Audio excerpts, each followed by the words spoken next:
Imagine this: a cold basement somewhere in Italy. A 44-year-old man is hanging upside down from the ceiling. His hands are tied behind his back. His body is suspended in the air until his shoulders are dislocated. Then he is thrown from a height onto the ground. Not once, not twice, but 6 times. His torturers expect him to break. They expect him to beg for mercy, but he says nothing. After this horrific torture, he's expelled from the city and abandoned in a village, alone, with almost nothing left. But that's where something extraordinary happens. He picks up a pen and begins to write. He writes a book that would terrify kings, a book that the church would eventually ban, a book that powerful rulers would try to destroy. And yet, hundreds of years later, its ideas would still influence the way people think about power, politics, leadership, and human behavior. The man's name was Niccolò Machiavelli, and what he wrote revealed something deeply uncomfortable about humanity. If you remain good all the time, the world may not reward you for it. Machiavelli studied history obsessively, and he noticed something disturbing. People who were always kind, always forgiving, always honest, and always willing to sacrifice themselves for others often ended up losing. Meanwhile, people who were more strategic, more calculating, and sometimes more ruthless often rose to the top. But why? Why does the genuinely good person sometimes get left behind, while the more cunning person moves ahead? To understand that, we need to understand how the human mind works. Back in the 1920s, researcher Edward Thorndike conducted studies that helped reveal something fascinating about human judgment. Today, we call this the halo effect. When we see someone who looks attractive, dresses well, speaks confidently, or appears successful, our brain often makes a dangerous assumption. We assume that because they look good on the outside, they must also be good on the inside. But appearance is not character. Machiavelli understood this centuries ago. People don't always judge your intentions, they judge what they can see. And that's why being endlessly agreeable can become dangerous. Imagine someone who tolerates everything, someone who never says no, someone who avoids conflict at all costs, someone who keeps forgiving people no matter how badly they are treated. At first, that person looks kind, but eventually, people may stop respecting them, because kindness without boundaries can become weakness. You don't need to be cruel, but you do need boundaries. You need to know when to be kind and when to be firm. You need to know who deserves your trust and who doesn't. Now ask yourself, how do powerful people control situations? What do they understand that ordinary people often overlook? One answer is simple. They know when to stay silent. Powerful people don't reveal everything because information creates leverage. If you tell everyone your plans, your problems, your routine, your next move, you become predictable, and predictable people are easier to manipulate. Think about the Medici family of Renaissance Italy. They didn't need a massive army to become powerful. They had something else: information. Through banking and financial records, they could understand who owed money, which leaders were vulnerable, and where financial pressure existed. But others didn't know what the Medici family themselves possessed. They knew other people's secrets while protecting their own. That's a powerful advantage. Henry Kissinger described this similar concept as constructive ambiguity, deliberately leaving certain things unclear, because when people don't know exactly what you're going to do, they have to pay closer attention. Mystery creates attention, silence creates curiosity, and sometimes saying less gives you more control. This principle doesn't only apply to politics, it applies to business, friendship, negotiation, and relationships. Think about it. Who usually has more power in a relationship? The person who is terrified of losing the relationship, or the person who knows they can walk away? If you constantly show someone that you cannot live without them, you give them leverage over you. But when you know your own value, you don't have to beg people to stay. You can walk away when necessary, and that ability is powerful. Now we reach one of Machiavelli's most controversial ideas. We're often told, forgive your enemies. But Machiavelli studied something different. One of the figures he admired was Caesar Borgia. According to the story presented in this narrative, several of Borgia's generals rebelled against him. They wanted him gone. Borgia didn't immediately attack them. Instead, he appeared to forgive them. He invited them to a grand dinner. He made them feel safe. They relaxed, and then the doors were closed. Borgia's men turned against them. The lesson? When an enemy is far away, you don't know what they're planning.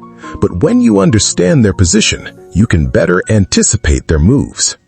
Abraham Lincoln used a very different version of this principle. Historian Doris Kearns Goodwin describes in Team of Rivals how Lincoln brought several of his political opponents into his cabinet. People wondered, why give power to people who opposed you? Because Lincoln understood something important. Talented rivals can become valuable allies if you know how to manage them. Instead of leaving powerful opponents outside, he brought them inside.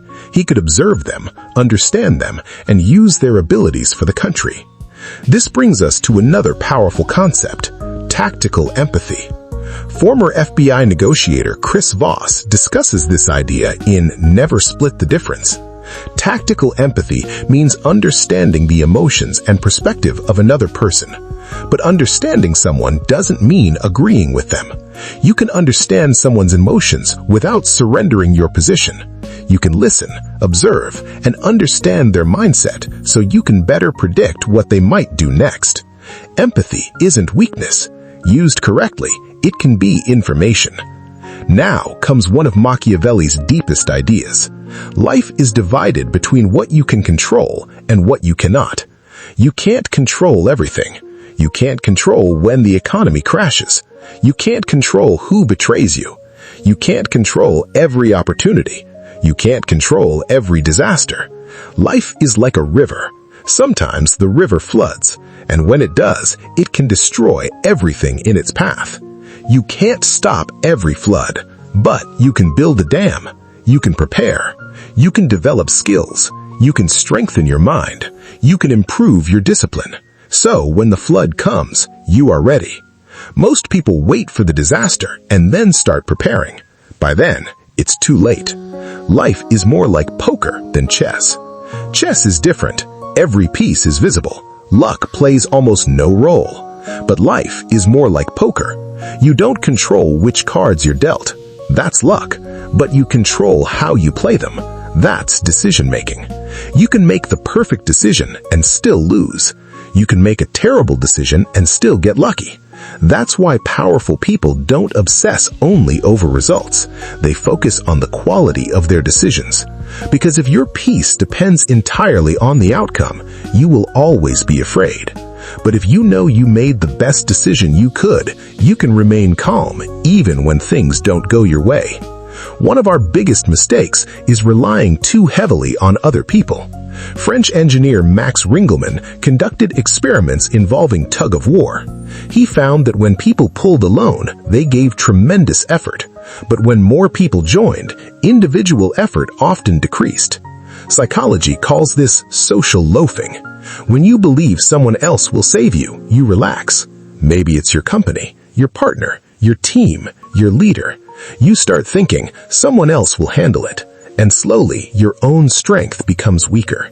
Real security comes from capabilities you have built yourself, because when things get difficult, you cannot assume everyone will keep holding the rope. Now let's talk about something almost everyone experiences: rejection. Why does rejection hurt so much? Because we often interpret rejection as proof that something is wrong with us. Someone rejects your job application and you think, I'm not good enough. Someone rejects you personally and you think, something must be wrong with me. But rejection doesn't always mean that. Sometimes you simply don't fit the other person's needs. Powerful people don't always treat rejection as an insult. They treat it as information. If someone says no, ask, what did I learn? What does this person want? What doesn't fit? Then move forward. Don't waste your entire life trying to convince someone who has already said no. Here's another uncomfortable truth. People who operate in high-pressure environments often need extraordinary emotional control. Think about a surgeon. During a difficult operation, the surgeon cannot panic. They cannot let every emotion control their hands. They need compassion, but they also need control. The same applies to leadership. Sometimes a CEO has to make painful decisions to protect a company. The decision may hurt, but leadership sometimes means doing what is necessary, not what feels comfortable. The goal isn't to become emotionless. The goal is to become emotionally controlled. People like David Goggins and elite military operators train themselves to function under extreme stress. Why? Because pressure changes people. When pressure arrives, an untrained mind panics. A trained mind slows down, breathes, observes, and decides. Your success isn't determined only by what you can do when everything is easy. It's determined by what you can do when everything is going wrong. Can you control your breathing? Can you control your thoughts? Can you make a difficult decision without letting panic take over? That ability can be trained. And now, one of the most overlooked forms of power. The ability to do nothing. Psychologists call one version of this tendency action bias. When something goes wrong, our brain screams, "Do something!" And we react immediately, without thinking. But sometimes, the best move is no move at all. Think about a goalkeeper facing a penalty. The goalkeeper usually dives left or right, but sometimes staying in the center can be the better decision. Why? Because doing nothing is still a decision. Powerful people understand this. When someone attacks them, they don't always react immediately. They step back, they observe, they wait, and they act when the odds are in their favor. Sometimes, no reaction is the most powerful reaction. No leader can rule alone. A president needs people. A CEO needs a team. A business owner needs key relationships. Power often depends on knowing who truly matters. But there is one lesson you must understand. You cannot make everyone happy. If you spend your entire life trying to please everyone, you will eventually lose yourself. Some people will dislike you. Some people will misunderstand you.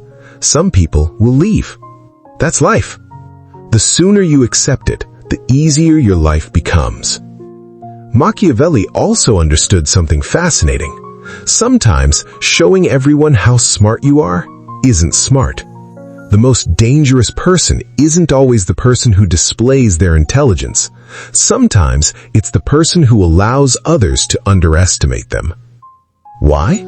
Because when people think they're smarter than you, their guard drops, they reveal more, they become comfortable, and you learn more. The Roman Emperor Claudius is often cited as an example of someone who was underestimated because of how he presented himself. His enemies didn't take him seriously, and that perception eventually worked in his favor. Real power isn't always about proving you're the smartest person in the room. Sometimes it's about letting other people believe whatever they want until you are ready to act. But there's a price. When you begin seeing people differently, you may become more selective. You stop trusting every promise. You stop believing every sweet word. You stop wasting time on meaningless conversations. And yes, that can feel lonely. But there is another side. You become harder to manipulate. You start recognizing the difference between someone's words and their intentions. You stop being controlled by other people's approval, and slowly, you become responsible for your own life. So ask yourself, what is your biggest weakness right now?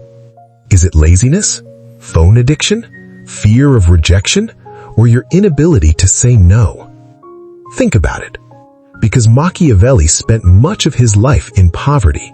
He wrote one of history's most famous books about power, yet he himself never fully regained the power he once had. He understood something most people don't. There is a difference between how the world should work and how the world actually works. The world doesn't always care about your intentions. It doesn't always care how good your heart is. It looks at what you actually accomplish, your actions, your decisions, your results. So, what are you going to finish today? What are you going to stop postponing? What decision have you been avoiding? Because knowledge means nothing if you never use it. If you're tired of hearing things that only sound good and you want to understand the darker realities of human behavior, power, discipline, and success, then stay with this channel. Because sometimes the lessons that change your life aren't the ones you want to hear. They're the ones you need to hear. Thank you for watching. And remember, control your emotions, protect your information, build your own strength, choose your battles, and most importantly, never give someone else control of your life.